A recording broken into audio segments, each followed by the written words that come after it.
भगवान महाकाल के 10 रूप और ऐसे 10 रूप जिसमें 10 महाविद्याएं उनकी अर्धांगनी स्वरूपाएं बनी।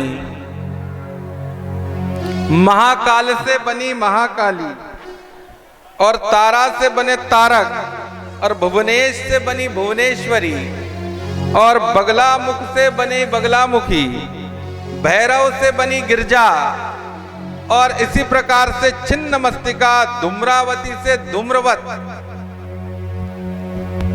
और जब आगे बढ़े तो मातंगी से मातंग और कमल के कमला।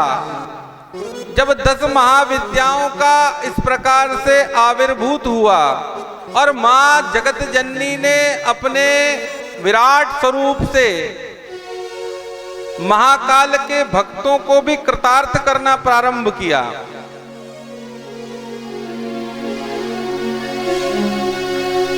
हम बड़े धन्यभागी हैं जो महाकाल क्षेत्र में रहते हैं। हमारे संकल्प में कहा जाता है महाकाल क्षेत्रे।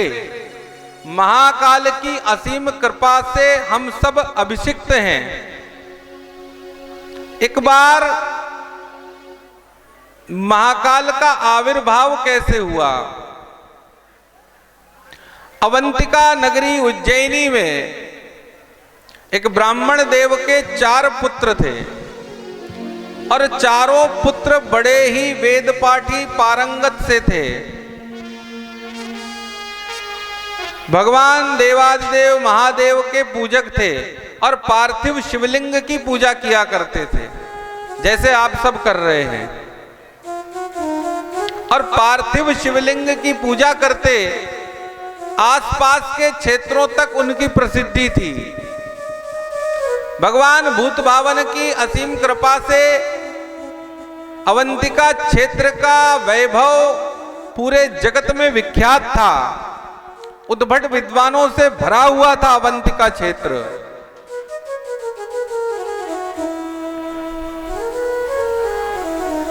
एक बार राक्षसों के राज बलक्रम ने यह विधान किया, यह विचार किया कि क्यों ना हो जिस पूजन के माध्यम से यह अवंतिका क्षेत्र इतनी उन्नतिशील है, उस पूजन क्रम को ही खंडित कर दिया जाए, उस पूजा क्रम को ही बंद करा दिया जाए।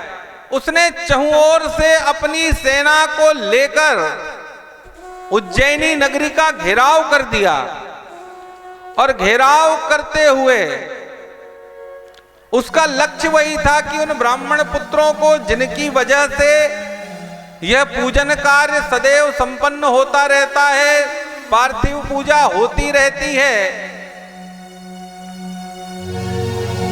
बंद करा दिया जाए। जैसे कहीं कहीं किसी के मन में ऐसा भाव आ जाता है कि ये अच्छा काम हो रहा है, बंद कराओ, गलत है, हो जाता है। कभी कभी राक्षसी भाव जाग जाता है और उस राक्षसी भाव के चलते हमारे क्रियाकलाप बदलने लगते हैं। उससे पार पाना आवश्यक है। और महाकाल की कृपा से वह बालक गण बड़ी श्रद्धा से पार्थिव पूजा करते, बड़े मनोयोग से भगवान को बिलपत्र चढ़ाते, रोली चावल चढ़ाते, भगवान का नित्य लिंग निर्माण करते और पूजन करते, विसर्जन करते। यह प्रक्रिया सतत चल रही है।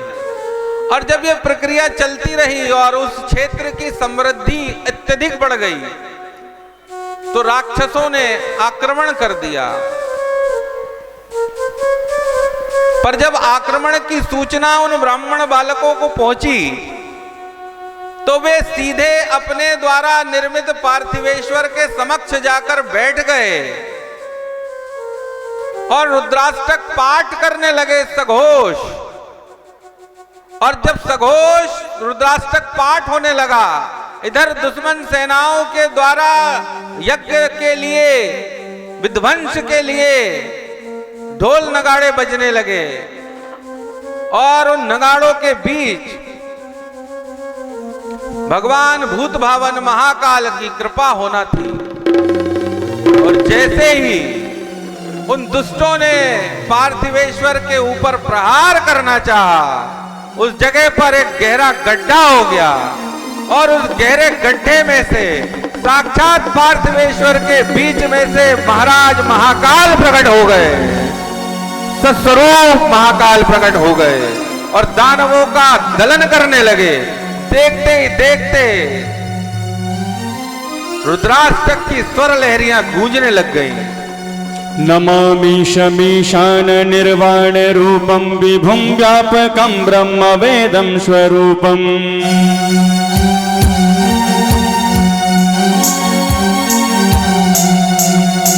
अजं निर्गुणं निर्विकल्पं निरीहं चिदाकाशमाकाशवासं भजेऽहम्।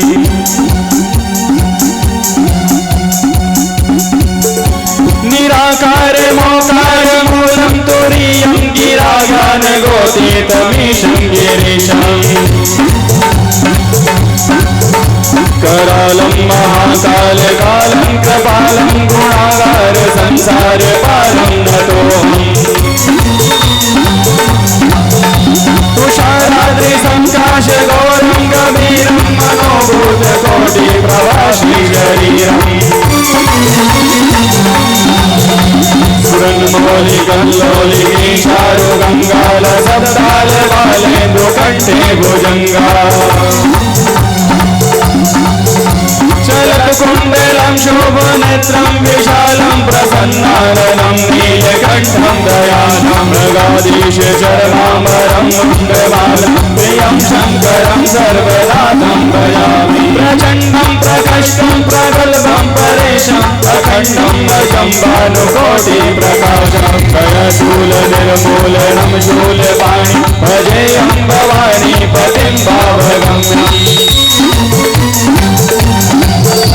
कलातीत कल्याण कल्पान्त्यकारी सदा सच्चिदानंद दादा पुरारी चिदानंद संतोषमोहपहारी प्रसीद प्रसीद प्रभो मन्मथारी मया वस्तु मानात् पादारविन्दं भजन्ति लोके परे वानराणां तावत्सुखं शान्ति सन्तापनाशं प्रसीद प्रभो सर्वभूताधिवासं जानामि योगं जपं नैव पूजां नतोऽहं सदा सर्वदा सम्भृतं राजन् मधुकोऽप्यदागत्यमानं प्रभो पाहि आपन् नमामि शम्भो नमामि शम्भो।